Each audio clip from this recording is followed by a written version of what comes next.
भारत का स्वाधीनता दिवस एक ऐसा ऐतिहासिक दिन है जो हमारे देश के हजारों क्रांतिकारियों के प्रति अपनी कृतज्ञता प्रकट करने का उत्सव है। यह राष्ट्रीय उत्सव धर्मिता की भावना पूरे देश को एकता और भावनात्मक रूप से सुदृढ़ बनाती है। 2 शताब्दियों तक का हमारा संघर्ष कोई एक आसान राह नहीं थी। न जाने कितने क्रांतिकारियों ने अंग्रेजों की हुकूमत के दौरान आजादी की मांग करते हुए अपने प्राण न्यौछावर कर दिए। किसी को गोली से उड़ा दिया गया तो किसी को फांसी के फंदे पर लटका दिया गया। अनेक क्रांतिकारियों को घनघोर यातनाएं दी गईं। इसके बावजूद भारत न रुका न झुका और अंततः हमने स्वाधीन भारत में सांस लेना शुरू किया। बंबई की सिल्वर लीफ सोसाइटी, जहां लगभग 500 परिवार रहते हैं, अलग अलग भाषाओं को मानने वाले, अलग अलग परंपराओं से संबद्ध और विभिन्न प्रांतों से आए हुए लगभग 500 परिवारों का यह छोटा सा समूह पारस्परिक एकता, भावनात्मक जुड़ाव और एक पारिवारिक माहौल में सभी प्रमुख त्योहारों को उमंग उल्लास के साथ मनाते हैं। आइए इस छोटी सी रिपोर्ट में हम देखते हैं सिल्वर लीफ सोसाइटी में आयोजित 80वें स्वाधीनता समारोह की एक झलक, जिसमें वरिष्ठ नागरिकों से लेकर बच्चों तक ने अपनी प्रस्तुतियां दी। एक और जहां पानी की बूंदें हमारा स्वागत कर रही थीं, इस देश के तिरंगे का अभिषेक कर रही थीं, वहीं प्रकृति के इस उल्लासमय माहौल में सभी के मन में आजादी की उमंग और उत्साह का भाव संचरित हो रहा था। देखिए ये रिपोर्ट।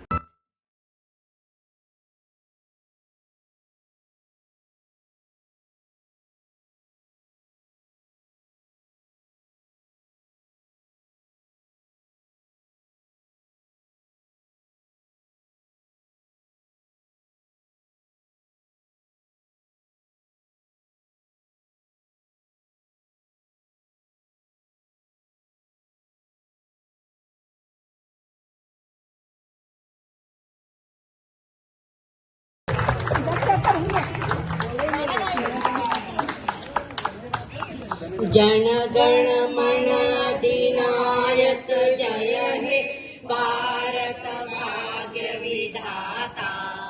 पंजाब सिंध गुजरात मराठा द्राविड़ उत्कल बंगा, विंध्य हिमाचल यमुना गंगा, उच्छल जलधि तरंगा। तव शुभ नामे जागे, तव शुभ आशीष मागे, गाए तव जय गाथा। जन गण मंगल नायक जय हे भारत भाग्य विधाता।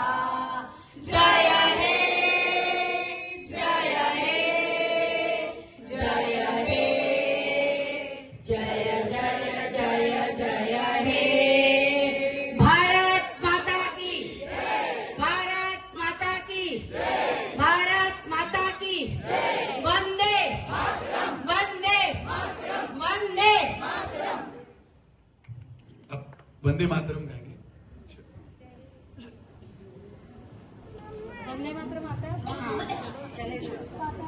वंदे मातरम, वंदे मातरम। सुजला सुफला मलयज शीतला, शस्य श्यामला मातरम। वंदे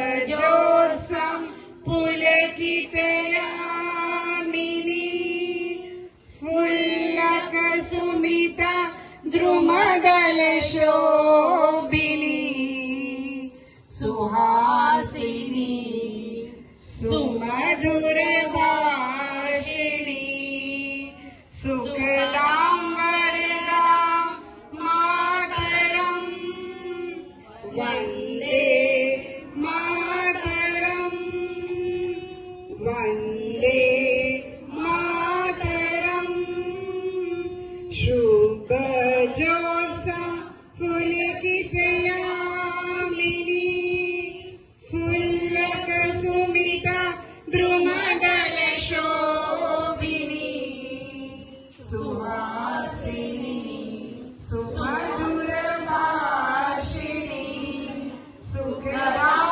वरदां मातरम् वन्दे मातरम् वन्दे मातरम् जय Hind. Now I request our secretary, Mr. Rajiv Banawar, to address our society.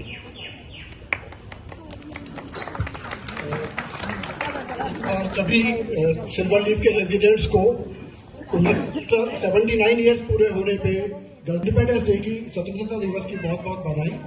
और जैसा कि आपको विदित ही है कि इस वर्ष हम 80वां इंडिपेंडेंस डे आज सेलिब्रेट कर रहे हैं। और इस वर्ष इंडिपेंडेंस डे के अलावा एक और महत्वपूर्ण ईयर है कि जो वंदे मातरम है, जिसे बंकिम चंद्र चटर्जी ने लिखा था, उसके भी 150 वर्ष पूरे हो गए हैं। वंदे मातरम के बारे में आप लोगों को मालूम ही होगा कि ये ऐसा एक जो आज की डेट में राष्ट्रीय गान के मुकाबले, उसको राष्ट्रीय गीत के मुकाबले इसको रिकॉग्नाइज किया गया है। ये एक ऐसा गीत था जिसने हमारी स्वतंत्रता के अंदर बहुत ही बड़ा योगदान दिया। इसके जो बोल है उसके बारे में आपको अगर विदित है, जो पहला पैरा है वो हम काफी वर्षों से बहुत सारे ओकेजन्स पे गाते रहे हैं।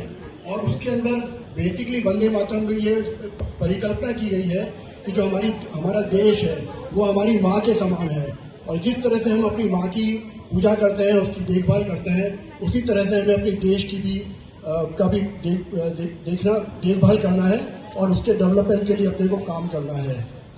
जो पहला पैरा है उसके बारे में ये बताया गया कि कैसे हमारी धरती हमारे लिए फल, हमारे लिए जो निर्मल जल है या जो एक निर्मल हवा है उसके लिए जिम्मेदार है, वो हमें प्रोवाइड करती है, जिसके कारण हमारी जिंदगी या हम स्वस्थ रह सकते हैं।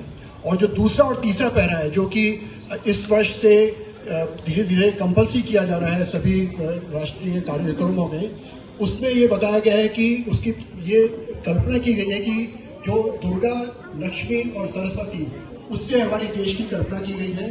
दुर्गा जैसा आपको मालूम है कि शक्ति का प्रतीक है, सरस्वती ज्ञान का प्रतीक है और लक्ष्मी जो है वो वैभव का प्रतीक है। तो जो वंदे मातरम के जो सेकंड और थर्ड जो पैराग्राफ है वो ये, उसमें हमारे देश की एक तरह से सरस्वती, दुर्गा और लक्ष्मी के रूप में पूजा की गई है, उसको स्मरण किया गया है, उसको वंदना की गई है। तो इस तरह से हम देखते हैं कि वंदे मातरम एक बहुत ही इम्पोर्टेंट है जो कि हमारे लिए जीवन में या जो देश के लिए जो हमें काम करना, तो ना सिर्फ सोसाइटी को फाइनेंशियली काफ़ी सेविंग्स हुई है, क्योंकि जो बिल है पिछले 6 महीने से वो ऑलमोस्ट बिल आ रहा है। और उसके अलावा हमारी सोसाइटी की तरफ से ये छोटा सा मैं कहूँगा कि कंट्रीब्यूशन रहा है देश को और इस जो क्लीन इंडिया या जो क्लीन इंडिया के प्रति जो हमारा एक समर्पण है उसमें बहुत बड़ा कंट्रीब्यूशन रहा है। और आप सभी के सहयोग से हम आगे भी इस तरह के और भी काम करते रहेंगे। एक जो प्रोजेक्ट है जो सोसाइटी के दिमाग में है कि हम किस तरह से रेन हार्वेस्टिंग को इम्प्लीमेंट कर पाए, बहुत आसान नहीं है क्योंकि बिल्डिंग पुरानी बनी हुई है, क्या रास्ते निकल सकते हैं, कैसे उसको किया जा सकता है, पर एक वो बहुत बड़ा अपने लिए प्रोजेक्ट है और हम उसके ऊपर काफ़ी सिंसियरली काम कर रहे हैं। और जिस हिसाब से हमें देखते हैं कि जिस तरह पानी की भी शॉर्टेज रहती है अपनी सोसाइटी में, और जो बोरवेल वाटर आता है वो भी धीरे धीरे समाप्ति की और बढ़ेगा जिस हिसाब से कंजम्पशन बढ़ता जा रहा है, तो उसमें पानी का कंजर्वेशन तो एक स्ट्रेटेजी रहेगी, पर साथ ही अगर हम रेन हार्वेस्टिंग कर सकें तो उससे भी हमें पूरा विश्वास है कि जो अपना वाटर टेबल है वो सोसाइटी का ही नहीं बल्कि पूरे आसपास के क्षेत्र का बढ़ पाएगा। जो है ये सारा कारवां चल रहा है यॉल बिकॉज आप लोग इंथुजियास्टिक हो। कुछ सालों से आपने देखा होगा कि पहले भी फेस्टिवल होते थे, बट इस मैनेजिंग कमेटी का इंथुजियाज्म साथ में जुड़ने का है, उनको और मजबूत करने का। मैनेजिंग कमेटी हमेशा ये चाहती है कि एक से एक कार्यक्रम हो और हमेशा they are coming forward. So thank you once again. Give a big hand to the managing committee for all the hard work. Bharat माँ के साथ साथ हमारे इस तिरंगे का अभिषेक कर रही है। और मुझे याद आया 14-15 अगस्त 1947 की वो रात जब तेज मूसलाधार बरसात हो रही थी और हमारे तत्कालीन नेता अपने अपने क्षेत्रों में कार्य कर रहे थे समर्पित भाव से। जहां गांधी कोलकाता में एक पुरानी जर्जर इमारत में अपनी रात बिता रहे थे, वहीं नेहरू अपना भाषण तैयार कर रहे थे नियति से साक्षात्कार नाम से, जो बहुत चर्चित है, प्रसिद्ध है। और वल्लभ भाई पटेल उस समय वो जो एक सीमा रेखा खींची गई थी भारत पाकिस्तान के बीच, उस एकीकरण के बारे में कहीं चिंतित थे।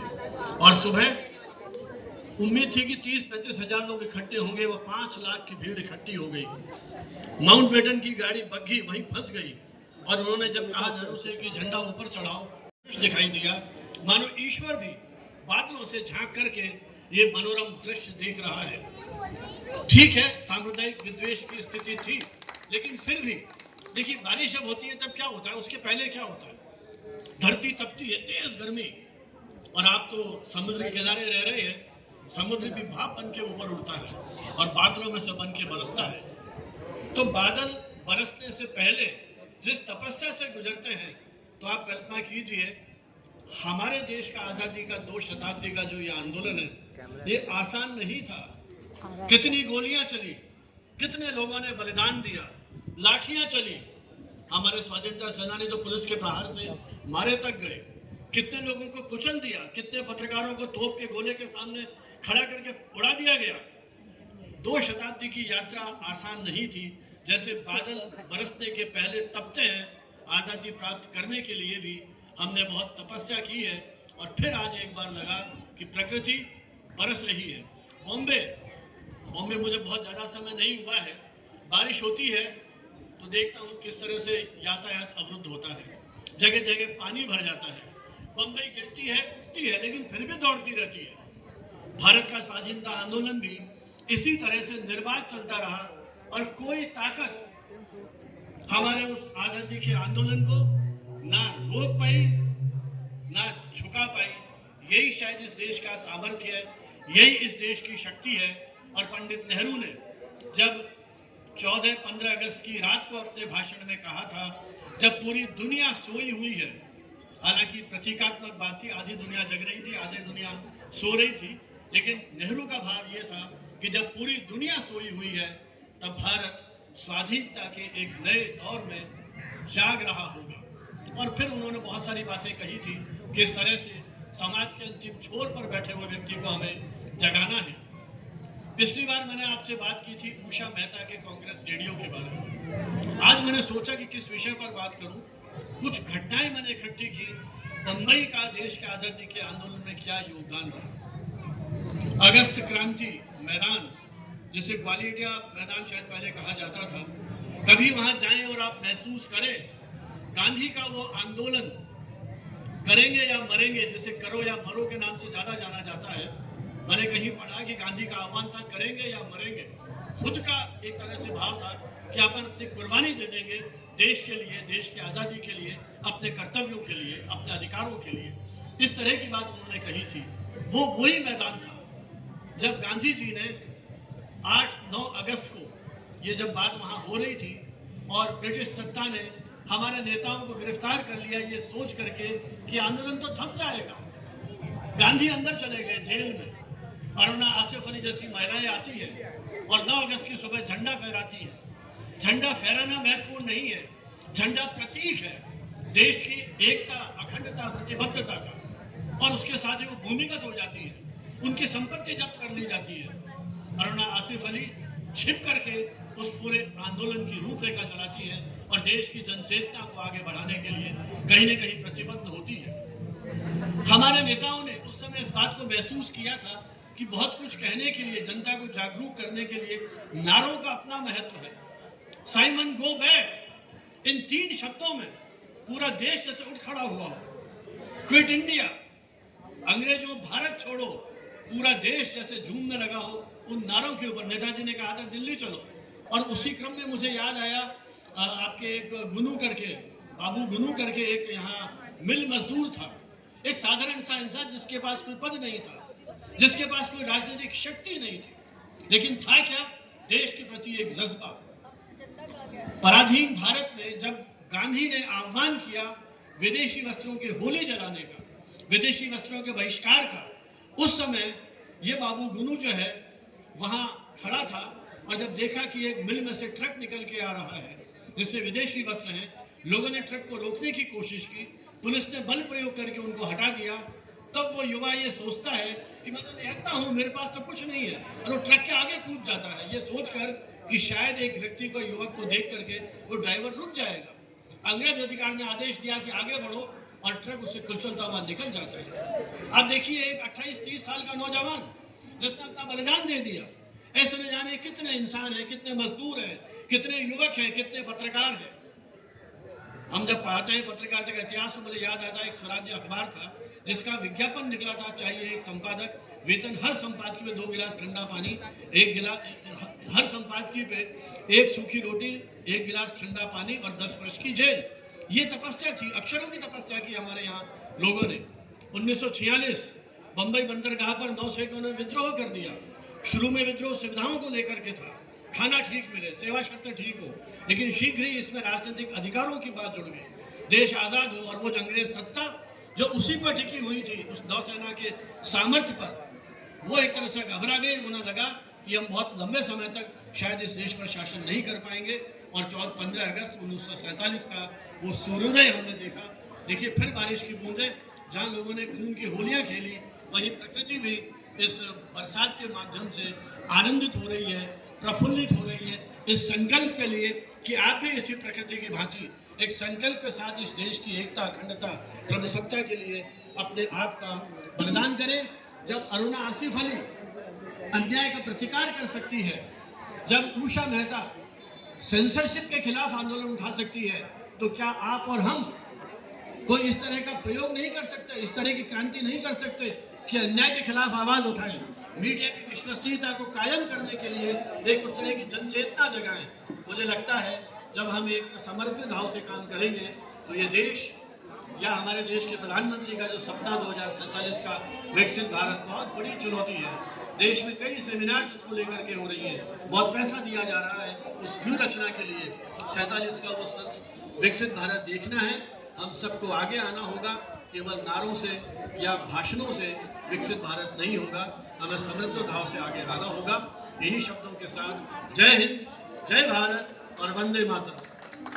हटो पे हो निसार, किसी का दर्द मिल सके तो ले उधार, किसी के वास्ते हो तेरे दिल में प्यार, जीना इसी का नाम है,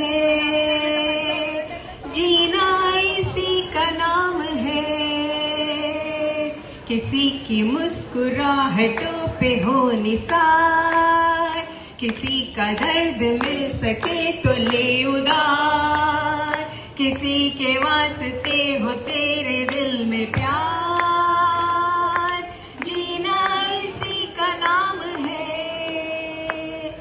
माना अपनी जेब से फकीर है, फिर भी यारो दिल के हम अमीर है।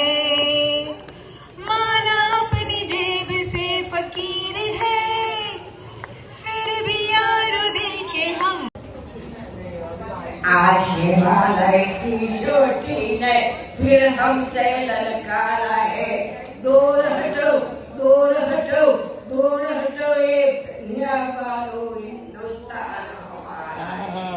आज हिमालय की चोटी ने फिर हमसे ललकारा है, दूर हटो, दूर हटो, दूर हटो, ये दुनिया वालों, हिंदुस्तान हमारा है। यहाँ हमारा ताजमहल, यहाँ कुतुब मीनार है, यहाँ यहाँ कुतुब में नारा है, यहाँ हमारे मंदिर मस्जिद सिखों का गुरुद्वारा है। इस धरती पे कदम बढ़ाना अत्याचार तुम्हारा है, अत्याचार तुम्हारा है।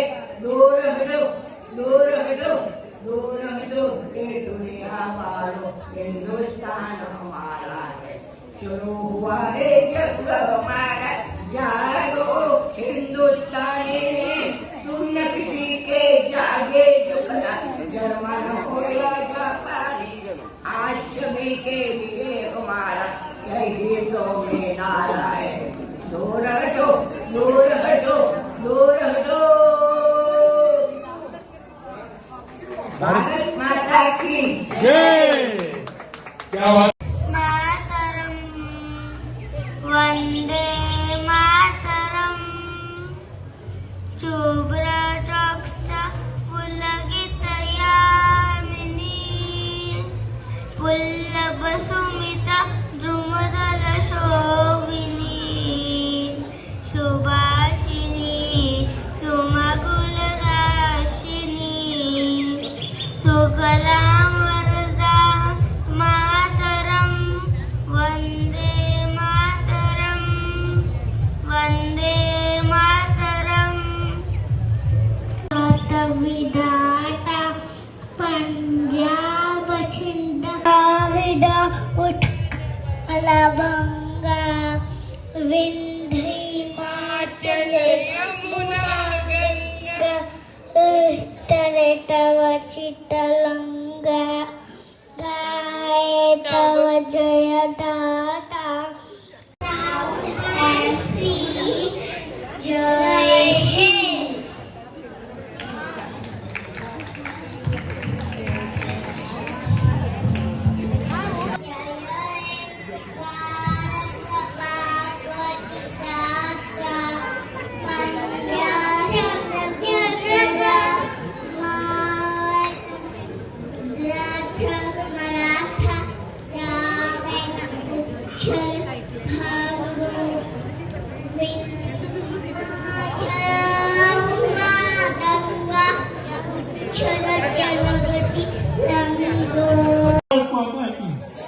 भारत माता की।